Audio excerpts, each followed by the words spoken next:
There are currently over 800 Pokemon out there, and with Pokemon Sword and Shield on the horizon, it's very possible that that number of Pokemon could exceed over 1,000 pretty soon.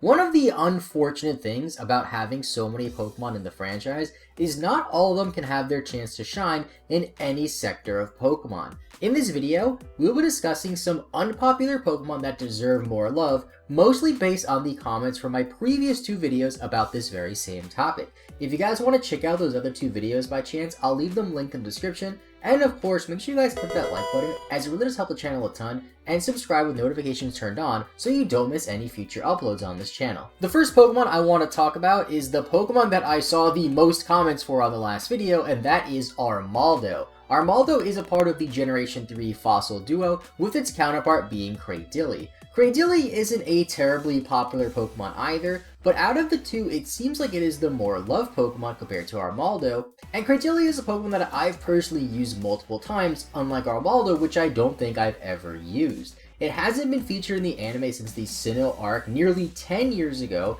and since it is a fossil Pokemon, that means obtaining it in the games is rather difficult since you can typically only obtain one.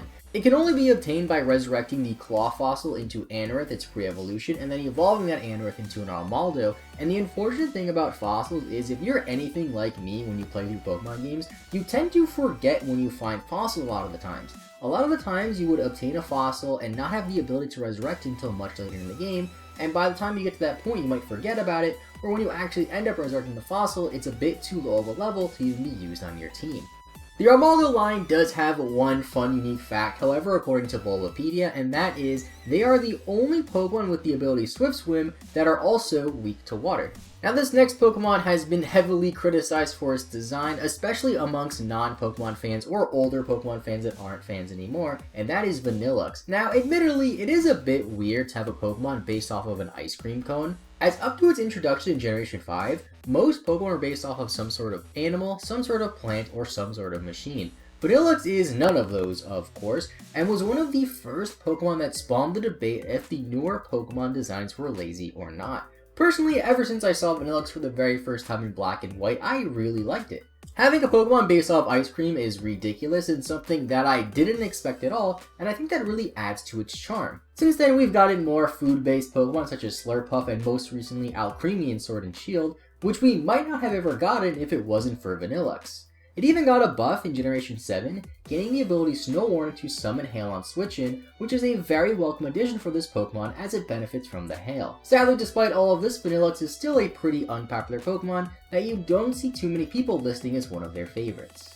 This next Pokemon is also from the Unova region just like Vanilluxe, and that is Jellicent. Now, as much as I love the Generation 5 of Pokemon, this region seems like it has gone down as the forgotten region. If I talk to a Pokemon fan and there's a Pokemon fan that they have not played in the franchise, that Pokemon game is usually Black and White or Black and White 2, and sometimes even both. I think this has a lot to do with why a lot of Generation 5 Pokemon aren't very popular, such as Jellicent.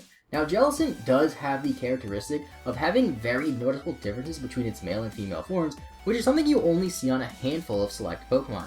I've always really liked the Jellicent duo due to its goofy designs, its face that resembles a Pringles can, and the fact that it's actually a pretty good Pokemon competitively that I've used multiple times in the past. It has a good typing in Water and Ghost, and the ability Water Absorb to make it immune to water, which is an added bonus. Another one of the biggest reasons why I think this Pokemon isn't as popular as it should be is because it is unobtainable in X and Y, as well as being unobtainable in Pokemon Sun and Moon. It is available in every other main series Pokemon game since Jellicent's release, but not being in the most two recent original titles definitely hurts. Games like X and Y, that are the first Pokemon game of a brand new generation, tend to sell more copies than other versions of Pokemon, and in turn, be played by more fans. Unlike games such as Ultra Sun and Ultra Moon, which are not the first new games of the generation and typically sell less. This means that less people have a chance to get their hands on Jellicent, and less people have a chance to redeem it as one of their favorite Pokemon. Jellicent has also only appeared in 3 total episodes of the anime and has a very brief appearance in the Victini movie, and hasn't appeared in the anime at all outside of the Unova arc. Maybe in Galar we will see more of Jellicent, but only time will tell. Now continuing on with Generation 5 Pokemon, the final one for this video and the third in the row, we have Mega Audino. Now I guess you could also consider this a Generation 6 Pokemon sort of, in the sense that Megas were introduced in Generation 6 and this is mainly focusing on the Mega form of Audino and not the regular Audino. And although Megas were designed to be some of the most powerful Pokemon out there, Mega Audino is one of the worst Mega Pokemon competitively, if not the worst. This really is a shame, since this is the only 5th generation Pokemon with a Mega Evolution, which makes it a very peculiar choice on top of that. I'm not really sure what the reasoning is behind only releasing one Generation 5 Mega Pokemon and then giving that Mega Pokemon to Audino. Perhaps maybe in the future we will see more Megas for Generation 5, but I guess nobody knows for sure. Now I have a whole video talking about Mega Audino competitively, if you guys want to go check that out and learn more about Mega Audino from a competitive standpoint as well, so we don't dwell on it too much in this video. One interesting note is that to Audino and Mega Audino's credit, however, it has appeared in a fair share of anime episodes, at least more than any other Pokemon in this video. The World Champion TCG deck from a few years ago even focused on using Mega Audino as the deck's ace Pokemon for their strategy, and although the competitive TCG scene is small compared to the other sectors of Pokemon such as the video game and the anime audience, Mega Audino still at least had its small taste of limelight in the TCG. And the final Pokemon that I want to talk about for this video is Vespiquen. Vespiquen is a rather unique Pokemon, being the Pokemon world's version of the Queen Bee. Vespiquen is most known for only being able to evolve from a female Combi, and female Combis only appear 12.5% of the time, making them much more rarer than their male counterparts. This makes Vespiquen one of the hardest shiny Pokemon to obtain, and is arguably what it is most known for.